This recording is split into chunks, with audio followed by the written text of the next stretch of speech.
Բարի երեկո սիրելի հեռուստադիտող։ Եթերում Սիրիր մերձավորիչ հաղորդաշարն է, ձեզ հետ Հասմիկ Ավագյանն է։ Այսօր մեր գրաքննարկումների կանգառում վերջին ամիսներին ամենաշատ քննարկումների առիթ դարձած եւ ամենաբուրըն արձագանքներն իր հասցեին գրանցած գիրք է հրաշալի Ֆիլիպ Ռոթի «Մեռնող կենդանին» եւ այս ֆանտաստիկ վեպը փորձելու ենք բացահայտել մեր հյուրերի հետ իր բոլոր տողատակերով եւ փիլիսոփայական ասույթով։ Սիրով ներկայացնում եմ մեր հյուրերին Անուշ Սետրակյան, ԵՊՀ արտասահմանյան գրականության ամբիոնի վարիչ, ողջույն Տիկին Սետրակյան, շնորհակալություն հրավերի ընդունելու համար, եւ Լուսիլ Ջանինյան, գրքի թարգմանչուհին, ողջույն Լուսիլ, շնորհակալություն, որ այստեղ եք։ Ասելիքը վստահ եմ շատ է գրքի մասին, դրա համար ուզում եմ միանգամից անցնել հարցերին, եթե դեմ չեք։ Տիկին Սետրակյան, երևի ձեզ հետ սկսենք, մի փոքր Ռոթի մասին զրուցենք, որովհետեւ այսպիսի բուրըն արձագանքներ գրանցած գիրքը հատկապես մի քիչ տարօրինակ զգացողություններ կարող է արթնացնել այն ընթերցողի մոտ, ով ծանոթ չէ հեղինակին։ Պիտի խնդրեմ մեզ հուշել, թե ինչպես մոտենալ այս հեղինակին առհասարակ։ Նախ հարգանքիս տուրքը թարգմանչին, որովհետև երբ որ ես առաջարկ ստացա թարգմանել Ռոթի ուրիշ վեպ, դա Portnoy's Complaint-ը, Portnoy բողոքը, ես վեպը կարդալուց հետո մերժեցի։ Ասացի, ես չեմ կարող այդ բառապաշարի եւ այդ թեմատիկայի հետ յոլա գնալ, որովհետեւ ուղղակի զգում եմ, որ իմ ռեսուրսը ներքին չի հերիքում, ես պիտի փնտրեմ այն տեղերում, որտեղ փնտրել չեմ ուզում։ Եվ այն, որ բացահայտ հանճարեղ իսկապես շատ տաղանդավոր հեղինակը, որը կարողանում է կենտրոնանալ այն ներքին կոնֆլիկտի վրա, որ մենք ինքներս միշտ փորձում ենք մեզնից թաքցնել։ Մարդը ամեն մեկը ունի ներքին կոնֆլիկտ, որից ինքը վախենում է, եւ դա նա չի վախենում հանել ջրի երես, եւ կա ներքին կոնֆլիկտ, որից ինքը ամաչում է։ Եվ ահա այդ ներքին կոնֆլիկտը շատ մարդիկ քաջություն չունեն բարձրաձայնելու, Ռոթը այդ քաջությունը ունի եւ ստիպված իր քաջությունը մեզ է փոխանցում, որտեղ ընթերցողն էլ ստիպված է մի քիչ քաջ լինել, դա կարդալու, ընկալելու եւ հասկանալու, որ այս թեմայի մեջ դա այնուամենայնիվ գրական բացառիկ տաղանդ է, այո, բայց իմ գլխում անընդհատ պատտվում են այդ հայտնի խոսքերը ռուսերեն, «О, если б знали, из какого ссора растут стихи, не ведая стыда», այդ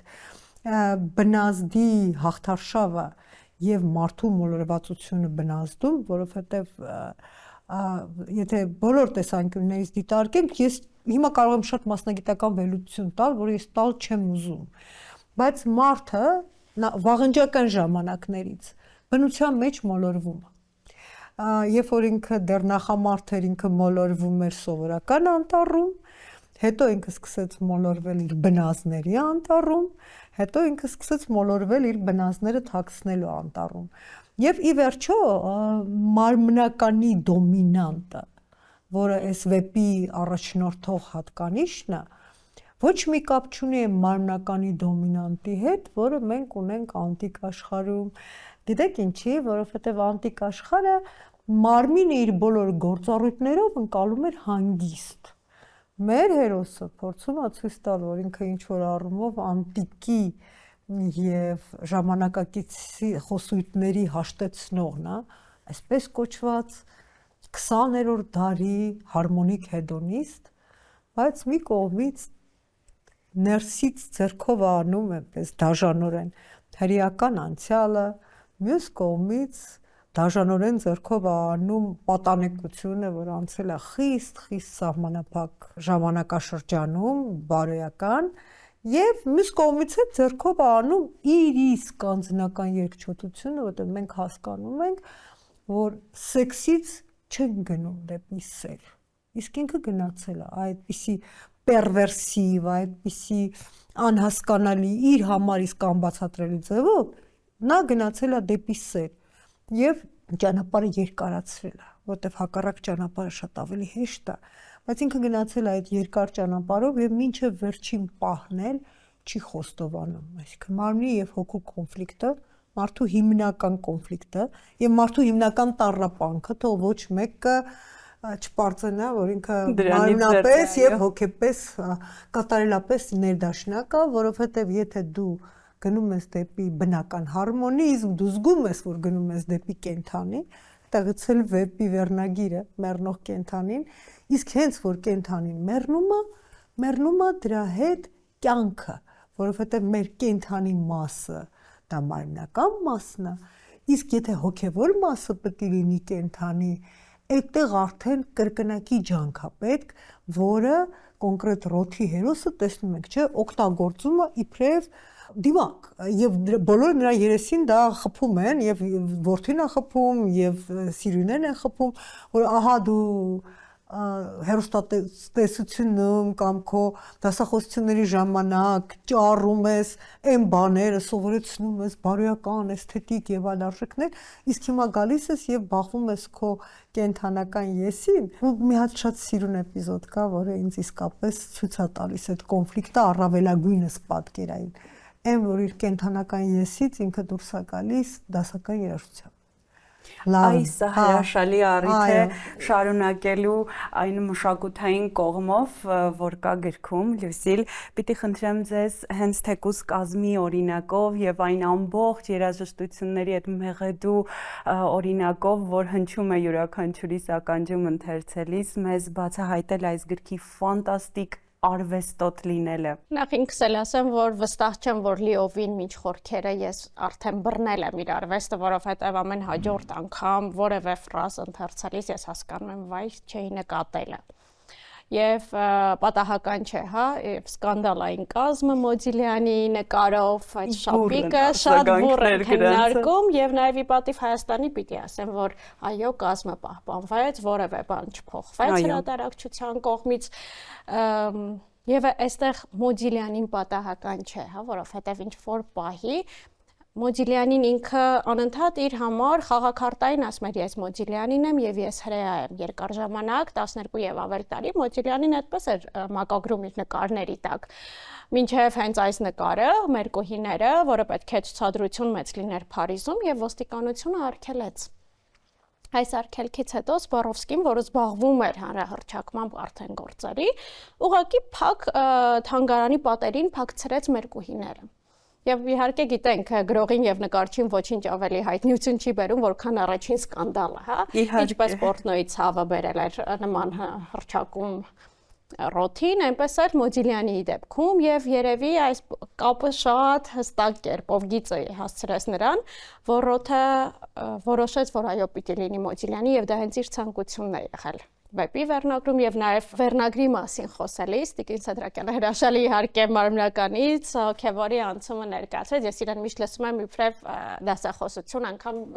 Տիկին Սեդրակյանի սովորական զրույցը վերընթերցելու ցանկություն ունեցա ընդամենը մի քանի նախադասությունից Այո ես ուղղակի նստում ու լսում եմ դասախոսություններ պարբերաբար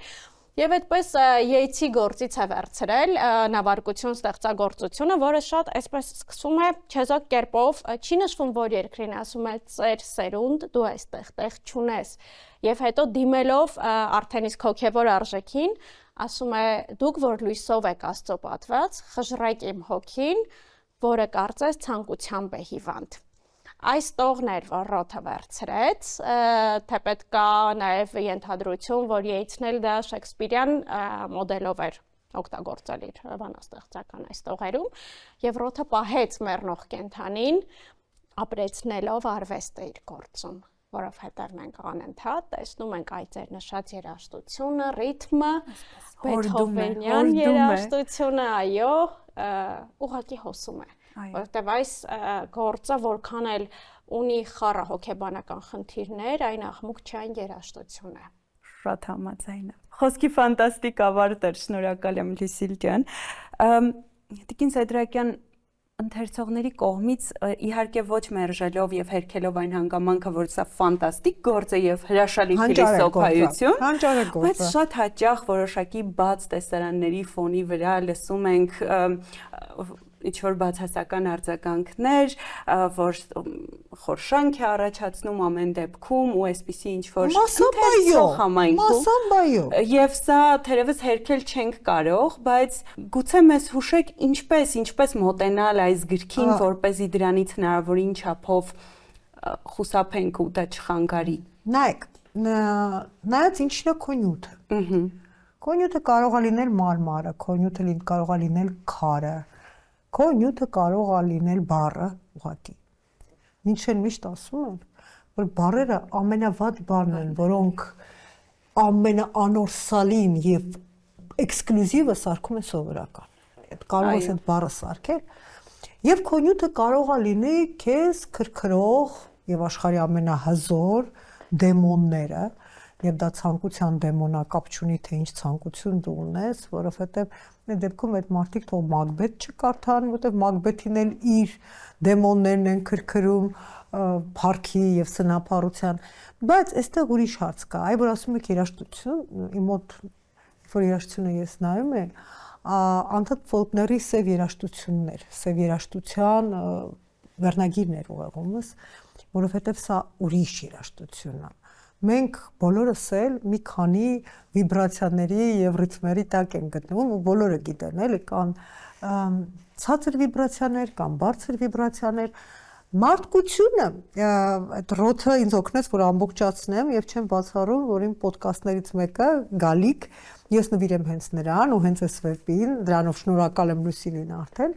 Մարդկությունը ամբողջ կյանքում ես խոսում եմ քրիստոնեական զարգացման մասին, գրականության։ Խնդիր ունեցել սեքսից հեռանալու։ Սեքսը գեղեցկացնելու, որովհետև ավտոմատ հասկանում էր, որ ինչպես Գուլիվերը, հա, որը բան շորերով էր,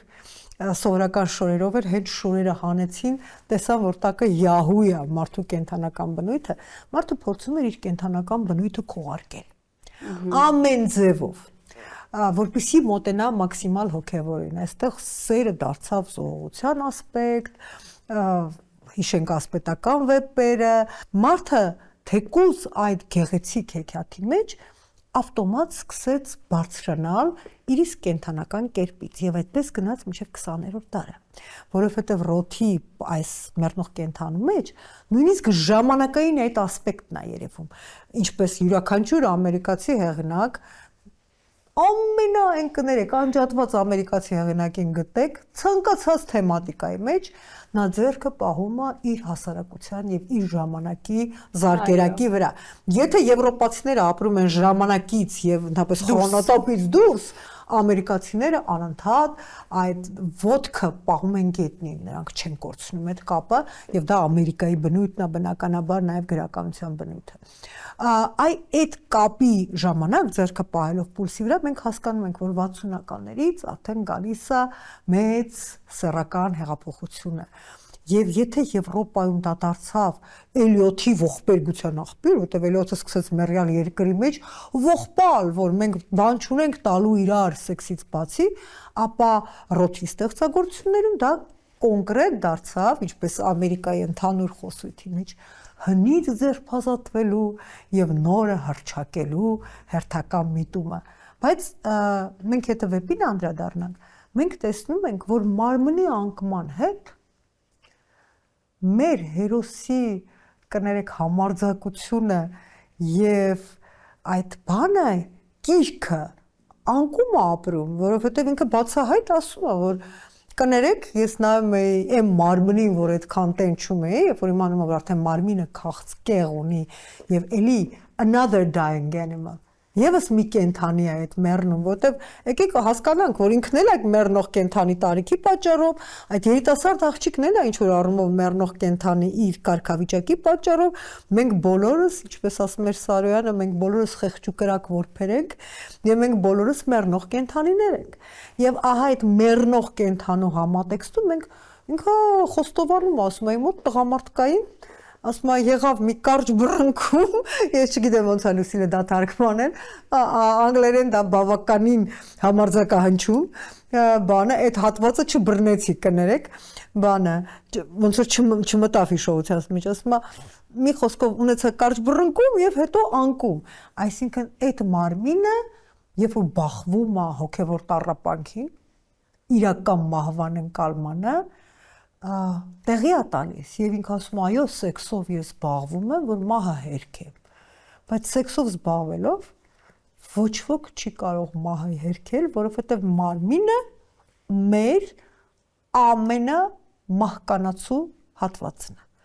որովհետեւ մեր գործը կարող ապրի մեր երեխաները կարող են ապրել,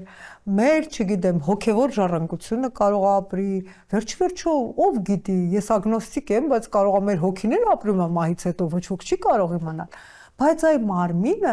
իր բոլոր ցանկություններով, վերջին ձգտումներով, վերջին մոլուցքներով մեռնելու է եւ կրկին մեռնող կենդանին, որը 20-րդ դարի գրականության համակարգն է։ Մենք բոլորս ծնվել ենք, մենք բոլորս մեռնելու ենք, բայց ի տարբերություն նախորդ սերունդների մեզ ոչ ոք խոստում չի տվել հավերժական կյանքի։ Եվ այդ խոստման բանն է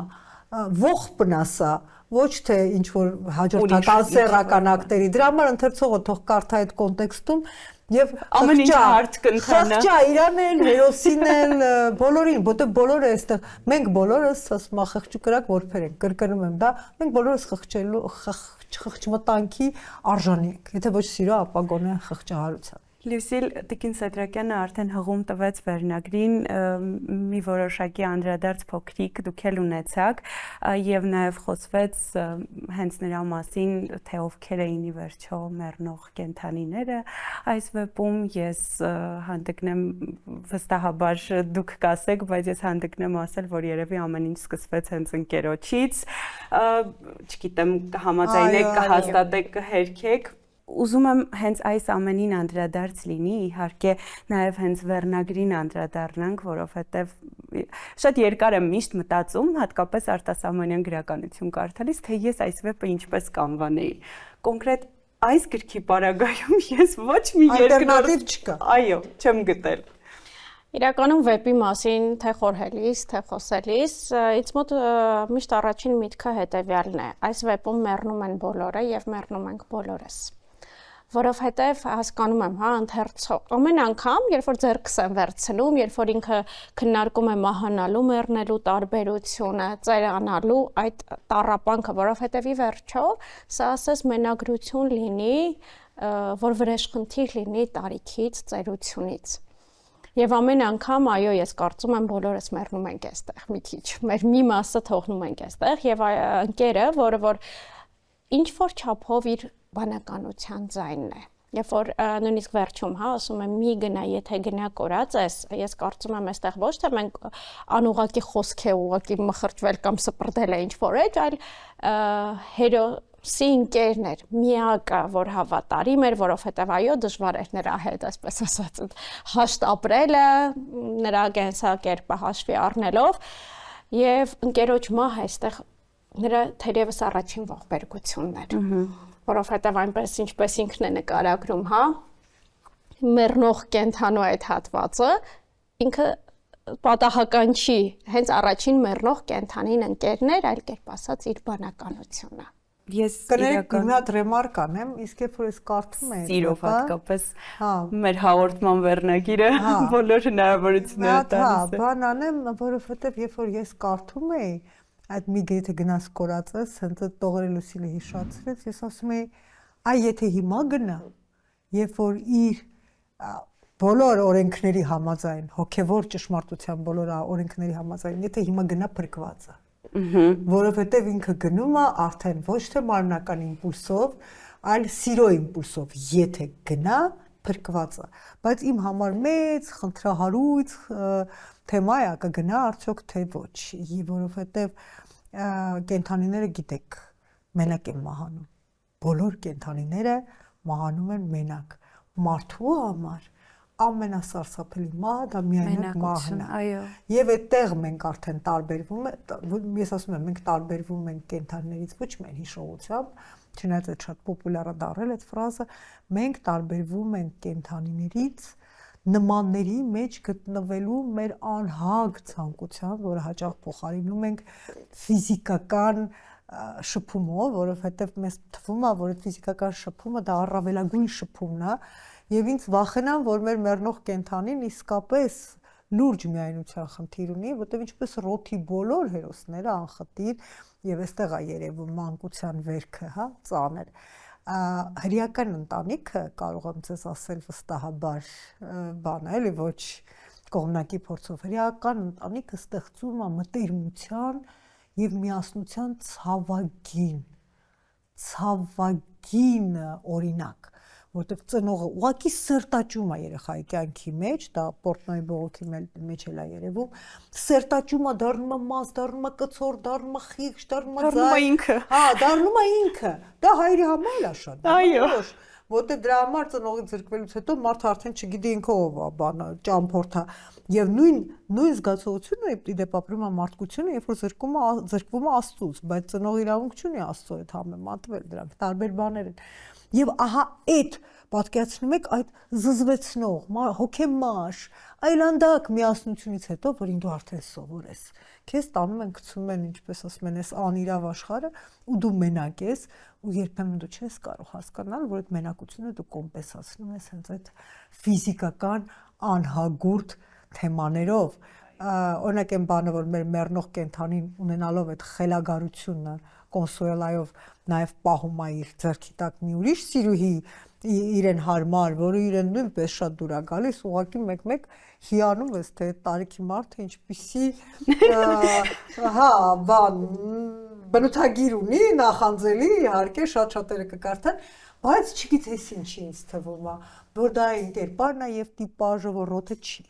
Ինձ թվում է դա այն է, ինչ որ ինքը կուզենար լինել։ Մարդը, որ կարողանում է հեշտությամբ փակել ծնողական, այսպես ասած, հիշողության դռները, կապը կտրել իրեն չհասկացող զավակի հետ եւ այսպես Ես նախանձում եմ ձեր ուսանողներին, շատ սիրուն եք, էց հեծը գցում ընթերցողի մեջ շատ, այսպես կաթ գնա նորից կարդա արի։ Ես երջանիկ եմ, որ իրենք կարդում են, ես ուսանողներից շատ գոհ եմ եւ կարող եմ հպարտությամբ ասել, որ մի խոսքով այն առաքելությունը, որ պետք է անեմ, մասամբ գոնե կատարում եմ։ Այո, դա հրաշալի է։ Տիկին Սեդրակյանը մեզ կամաց մոտեցրեց հայրեր որդիներ թեմային, որ այս գրքից խոսելիս երևի թե ուղղակի հացագործություն կլինի շրջանցելը, պիտի խնդրեմ այդ անդրադարձել, սիրելի Լուսիլ։ Թվում է թե շատ հպանցիկ է անցնում այս հարցին, բայց թերևս շատ խորքային է անդրադարձանում եւ այստեղ չեն կարող ուղղակի անտեսել Կաֆկայի հետ նրա կապը, նորից հրեական, ինչպես արդեն նշվեց, այդ ամբողջ արմատները եւ պատահական չէ, որ Ռոթը ինչ որ պահից համարեց, որ Կաֆկան իր կնքահայրն է։ Իր հայտնի էսեյում Looking at Kafka նայելով Կաֆկային, այդ ամբողջ ուսումնասիրությունը նա չմոտեցավ իբրև գրաքննադատ կամ ինչպես գրող, նա ընկերաբար մոտեցավ Կաֆկայի ցավին, որովհետև նույն ցավը ուներ ինքը։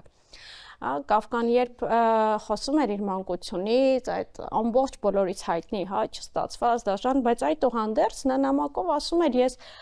աստվածացնում էի հորս, որովհետև հայրը մնում է միշտ հայր, իմ հայրը չդադարեց հայր լինել։ Եվ այդ վախի կողքին ասում է հայրիկ նամակում, ասում է երբ դու հարցրիր սիրում եմ քեզ, իմ սերն այնքան մեծ էր,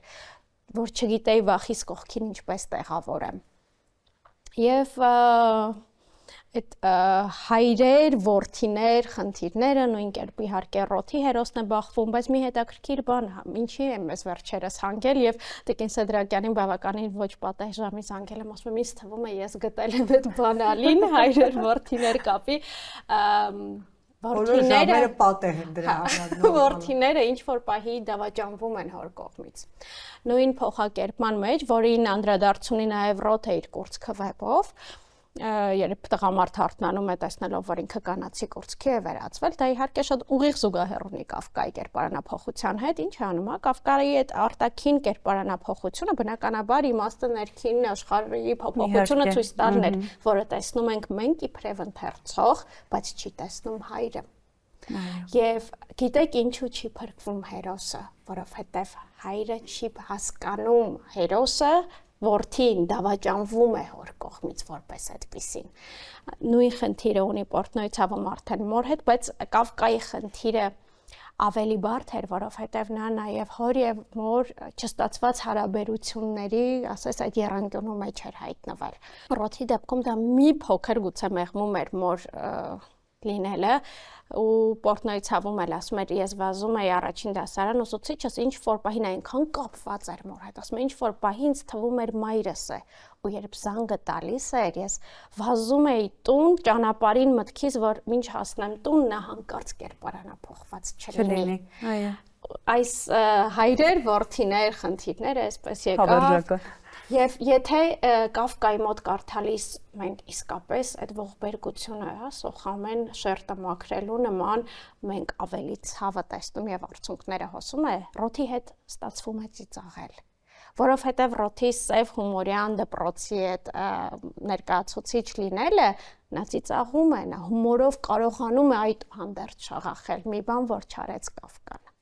Այո, եւ երևի հենց դրա համար ես ռոթին այսքան սիրեցի։ Թերևս հավել եմ Հասմիկի փառահեղ անդրադարձը ռոթը կարդալուց հետո ինձ շատ է տպավորում, ես ամեն ընթերցող, երբ որ գիտեմ ինչ-որ մեկը կարդում է, ես վերցնում եմ վեպը ու սկսում եմ իր ձայնով, փորձում եմ մտնել իր մարմնի մեջ եւ իր հետ հասկանալ, իսկ ինքը հիմա ինչ կմտածի սա ընթերցելիս, ու ձեր անդրադարձը ուղակի, որ Հասմիկը խոսք էր տվել խոսի, երբ որ ավարտի ու ինքը չխոսեց, ուղակի լացելով տեսանյութ ուղարկեց։ Ես հասկացա ինչքան խորքային է մարդը ըմբռնում եւ ինչքան տարբեր ենք մենք։ Ես հիմա եթերում եմ լաց կլինեմ, եթե մի փոքր էլ շարունակեք։ Մեր ժամանակը իրականում արդեն մոտենում է ավարտին, բայց ես շատ ուզում եմ անպայման մենք թեկուզ կարճ ինչ-որ անդրադարձ փոքրիկ ունենանք թարգմանությանը, սիրելի Լուսիլ, որովհետև գիտեմ դրա ետևում թաքնված ողջ պատմությունը եւ ուզում եմ, որ սա հնչի եթերից։ Աստորեն պետք էր բացել։ Այո, անպայման։ Փակագծերը, որը չարվեց մեծ հաշվով շնորհանդեսին անգամ։ Իրականում ռոթը ես կհամարեմ, չեմ վախենում իրապես ասել, որ գուցե մի փոքր լավ չի ստացվել, գուցե լավ է ստացվել, չգիտեմ, բայց սա իմ երազանք գործերից էր, հա, որովհետև սա տուրք է ռոթին։ Ես ուզում եմ շնորհակալություն ասեմ, ուղղակի որ նա գրել է այս վեպերը եւ ինձ մոտեցրել է ավելի ոչ միայն ամերիկյան գրականություն, այլև մարդ ճիշտ հարաբերությունը խորքային դիտարկելուն։ Եվ երբ որ ուսանող տարիքից ես տարբեր հրատարակչությունների դռներ էի թակում ասելով, ես ուզում եմ ռոթ թարգմանեմ, այդ ժամանակ իսկապես ռոթը Հայաստանում առնվազն այդպես հայտնի չէր։ Գլուխս գովա, առաջին անգամ ես եմ իրեն բերել դաշտ։ Առաջին անգամ ես իրեն բերեցի դաշտ եւ առաջին անգամ երբ որ պնդում եմ որ դիպլոմային գրեն ռոթի եւ հետո տեխնացուական